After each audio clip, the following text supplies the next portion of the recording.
Good morning, guys. So quick shout out to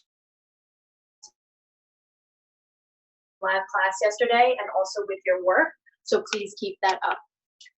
So today we are on our third day of our World War I unit. Sorry guys, I'm just adjusting this camera a little bit.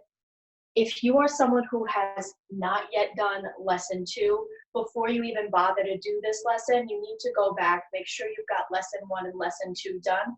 Otherwise, this lesson will make no sense. So please make sure to go back, complete lesson 1, lesson 2 if you have not already done so. Otherwise, this lesson will make no sense.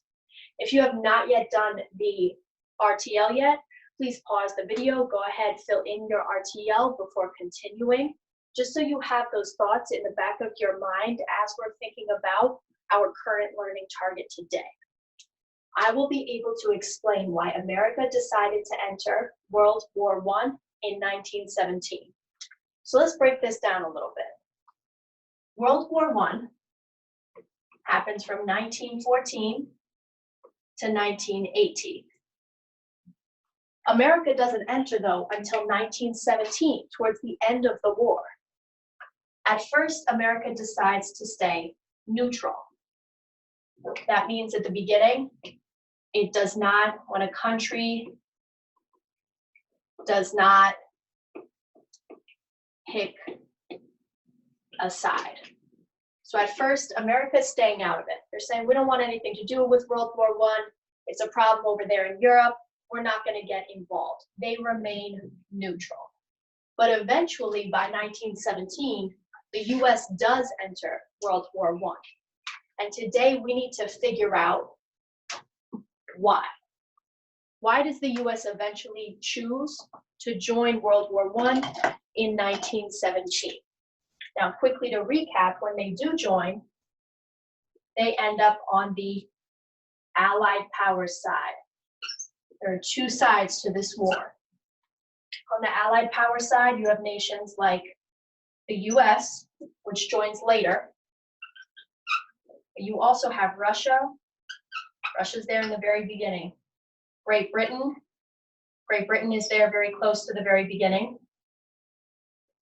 And you have France. That's the Allied power side. On the Central power side, you've got Austria-Hungary. We talked a lot about Austria-Hungary in yesterday's lesson and the assassination of their leader, Archduke. This is where Archduke Franz Ferdinand is. Okay, we've got Austria-Hungary, who teams up with Germany, as well as other smaller European countries. But these are the 2 big ones, Austria-Hungary and Germany. By 1917, it's full-blown war between Austria-Hungary and Germany, the Central powers, and the Allied powers. The US isn't in it until 1917. And today we have to figure out why. So I've got a quick video I want to show you, and then you are going to read some primary source documents to figure out why the US eventually enters this war. So this video gives us a quick overview of why the US eventually chooses to join World War I.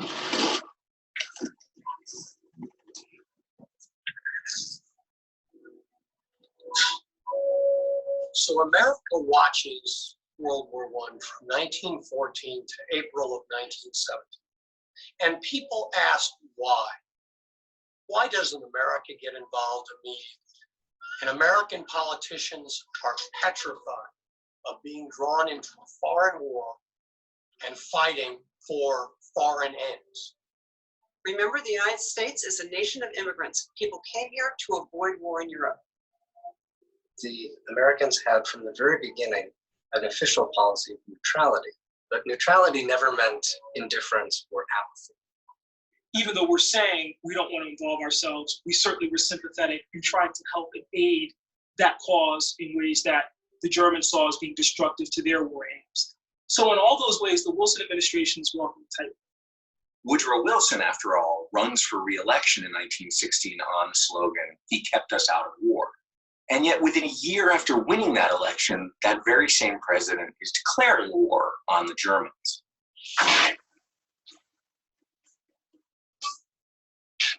Ultimately, the triggering event that that brings us into the war is Germany's decision to revive unrestricted submarine warfare.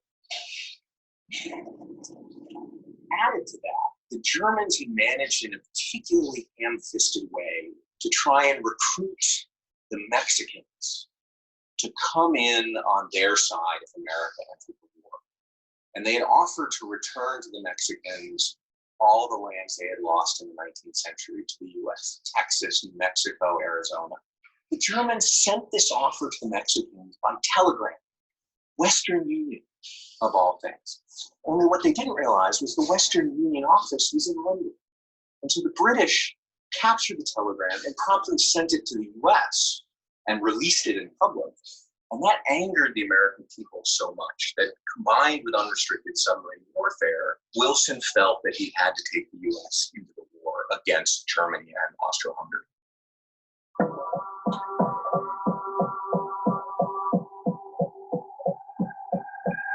When America entered the conflict, it changed the war, although not as much as everybody expected, because just as America was entering the war, Russia was dropping out. Now, it's a race.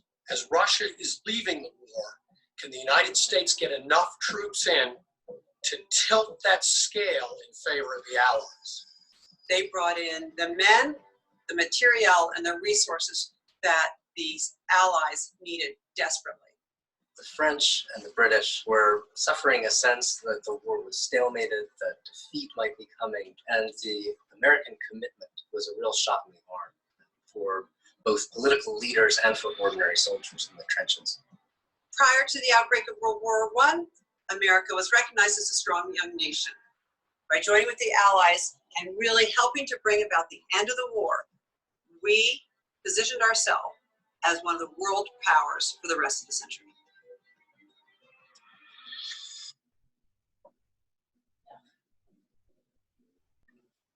All right, so while I admit that video it's definitely more nationalistic than I'd like, it does give us a good visual of the two events which lead America into World War I and the conflict in Europe between the countries displayed on the map, the Central Powers in orange and the Allied powers in green.